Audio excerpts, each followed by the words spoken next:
다음 얘기로 넘어가도록 하겠습니다. 여야의 공천 작업 그야말로 막바지인데 장가 기자 어제 민주당 밤에 이제 경선 결과 나왔는데 비명 행사다 또 이런 말이 나왔어요.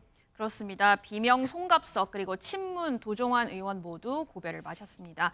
광주 서구갑 현역인 재선 송갑석 의원은요. 하위 20% 평가를 받았었죠. 의정 대상을 3회나 수상을 했지만 이 불합리에도 불구하고 경선을 치르겠다라면서 당에 남아 있었는데요. 결국 조인철 전 광주시 문화경제부시장이 공천권을 따냈습니다. 충북 청주 흥덕에서는 3선 도종환 의원이 떨어지고요. 이현희 민주연구원 부원장이 본선에 진출했는데 이현희 부원장은 친명계 핵심으로 분류되고 있습니다. 또 카카오뱅크 출신 이용우 의원도 비명의 벽을 넘지 못했습니다. 이 의원은 이재명 대표와 자신의 얼굴을 합성한 포스터까지 만들어서 홍보를 했는데 김영환 전 경기도 의원이 고양정에서 공천권을 따냈습니다. 그리고 참고로 정봉주 의원에게 경선에서 패배한 박용진 의원이요. 네. 조금 전에 경선 결과에 대해서 재심을 신청했는데 재심? 네, 그렇습니다. 그런데 결과와는 무관하게 총선 승리를 위해서 헌신하겠다 이렇게 언급은 했습니다. 그렇군요. 한번 지켜봐야 될 것 같고요. 김상일 부대변인 네. 일단은 뭐 저희 몇 주간 계속 얘기했던 문제입니다. 네. 뭐 문제라고 할지 모르겠으나 비명 네. 행사 문제. 문제 맞죠. 예. 어떻게 좀 논평하시겠습니까? 일단은 비명 행사 공천했죠. 네. 그렇지만 문제는 뭐냐? 이거는 전투였던 거예요. 전투다. 네. 그러니까 전투에서는 민주당이 패했다. 그러나 전쟁에서는 승리하게 될지 모른다. 왜? 이렇게 못할 때 국민의힘이 좀 잘했어야죠. 근데 제가 여기서도 말씀을 드렸지만 조용하게 뻔뻔한 공천을 했잖아요. 그리고 본인들이 약속한 반성과 성찰의 공천을 하고 희생의 공천을 하겠다 그랬는데 국민들에게 사실상 기만, 그 민주당의 그 시끄러움을 뒤에 숨어서 시끄러움 뒤에 숨어서 사실상 국민들을 약속을 안 지키고 기만하는 공천을 했잖아요. 다 정리 끝나고 나니까 민주당의 공천은 비명 행사 공천 맞지만 사실상 이건 성공한 친이 쿠데타고, 예? 그리고 이제 정치적 현실에 뭐 그게 완성이 된 거고 그거로서 출발하는데 그러면 공천은 잘못됐지만 그 다음에 어떤 정치를 할 건데 이걸 가지고 어떻게 할 건데 이걸 보여주는 총선의 캠페인에 들어가잖아요. 그러면은 기본적으로 민주당은 정권 심판론을 제기하는 거예요. 지금 이거는 중간 평가고 현 정권이 그럼 뭘 잘했냐.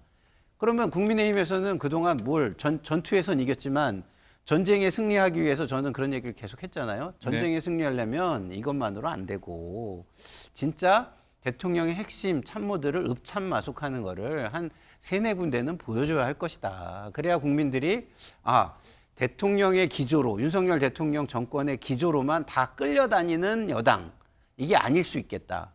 끌려다니지 않으면서 뭔가 국민의 목소리를 전달하고 만약 진짜 아닌 거가 있으면 조금은 국민을 위해서 나서줄 수 있는 여당 이것이 될 수 있겠다. 이런 모습을 보여줘야 한다. 저는 이런 얘기를 했는데 네. 지금 보면 공천에요.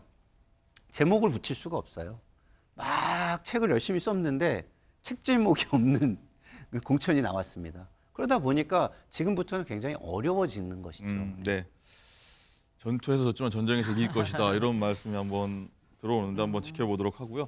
설주환 실장님 일단 민주당이 텃밭인 광주 보면 친명 강경파 사조직이죠. 철험회 소속 민영배 의원 제외하면 모든 현역이 좀 탈락을 했습니다. 이거는 좀 어떻게 분석하시겠습니까? 그러니까 저도 어저께 참 이 결과를 보고 되게 놀랐습니다. 이제는 예를 들어서 저는 당의 어떤 지도부 구성만 이렇게 예를 들어서 친명 강성으로 변한 것은 아닌가라는 생각이 있었는데 지지자들도 변화가 있었어요. 굉장히 강성으로 변했다라는 거예요. 그러니까 뭐 민주당의 이제 권리당원들이 뭐 250만까지 지금은 확보가 됐다고 해요. 왜냐하면 선거철이기 때문에 아무래도 권리당원을 많이 모집을 했기 때문에. 근데 제가 전체 투표율은 모르겠습니다. 지금 뭐 들리는 얘기로는 권리당원 투표율도 굉장히 높은 것으로 지금 나오고 있거든요. 그렇다고 한다면 권리당원들이 바라는 것은 어찌 보면 정권 심판에 대한 좀 잘 싸우는 의원을 원한다라는 건데 근데 어저께 송갑석 의원을 저는 어저께 송갑석 의원이라든지 아니면 도종환 의원이라든지 저는 탈락한 거 이용우 의원도 마찬가지고요. 어찌 보면 민주당에서 어때 국회의원이 싸울 수밖에 국회가 싸우는 것만은 아니지 않습니까? 민생을 걱정을 하고 경제도 걱정을 하고 문화도 어떠한 일조를 해야 되고 여러 각 분야가 있는데 저는 각 분야에서 정말 필요한 의원들이라고 생각을 하거든요. 굉장히 이용우 의원이나 도정환 의원이나. 예. 근데 송갑석 의원 같은 경우는 그냥 비명이라는 이유만으로. 그러니까 지금 민주당의 권리당원들은 그냥 딱지 붙이게요. 낙인 찍고 그 다음에 달려가서 그 사람을 절대 안 시키는. 이 자기 예를 들어서 여기에 맞서서 당선된 의원들, 예를 들어서 조인철 의원이라든지 뭐 아까 말씀드린 이현희 실장이라든지 이런 부분들은 그분들에 대한 평가가 전혀 없어요. 아, 이 사람이 뭘 잘할 수 있다. 이게 아니라 그냥 여기에 맞붙고 있는 비명 의원들은 무조건 안 되게 해야 된다라는 저는 지금 광기에 찬 어찌 보면 이게 그 당내에서의 어떠한 뭐 정말 죽창을 들고 싸우는 사람들이란 생각이 들 정도로 이건 비합리적이에요. 제가 봤을 때는 네. 비이성적이고 이건 과연 당내 경선이라는 제도가 뭐 시스템 공천을 한다고 하지만은 시스템을 빙자한 저는 공천이라고 보기 때문에 글쎄요. 이것이 저는 우려되는 것은 민주당이 권리당원만의 것은 아니거든요. 국민들도 거기에 포함이 돼 있어요. 근데 과연 민주당이 이렇게 중도 이상의 어떤 표를 얻어갈 수 있을 것인지 협소해지는 것은 아닌지라는 생각이 들어서 네. 우려스럽습니다. 네. 근데 지금 시스템 공천이라고 양당이 다 얘기하잖아요. 근데 둘 다 시스템 공천인데 왜 결과는 이렇게 다르죠? 하나는 다 교체가 되고 하나는 다 유지가 되고 이런 식이에요. 그럼 이게 국민이 볼 때 시스템 공천이라고 할 수 있을까요? 저는 이 시스템 공천이라는 말은 양당에 의해서 그냥 활용됐을 뿐이다라는 생각이 드는 게 이 여론조사가 맹점이 되게 많아요. 이거는 제가 꼭 말씀을 드려야 되는데 일단은 첫 번째로 선거인 명부가 없습니다.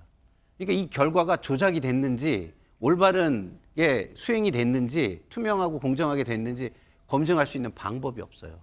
그리고 그걸 투명하고 공정하게 했다 해도 또 맹점이 뭐냐면 샘플이 굉장히 적기 때문에 유권자를 훈련시키면 얼마든지 이걸 조작할 수 있어요.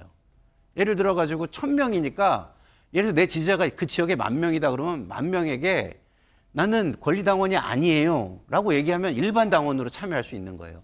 이런 맹점들을 걸러내지 않는다면 앞으로 이 시스템 공천은 주류에 의해서 악용되는 본인들을 위해서 활용되는 이런 방법이 될 것이다. 네. 다음 그 총선 때는 이 부분을 심도 있게 그 정치권에서 짚어볼 필요가 있다 이런 말씀을 드립니다. 그럼에도 선거니까 투명하고 공정하게 한다는 전제로 저희가 말씀을 드려야 되고 마찬가지입니다. 민주당 당원들도 이것이 시대적 흐름이다라고 할 수 있다는 점도 저희가 한번 짚어보도록 하겠고요.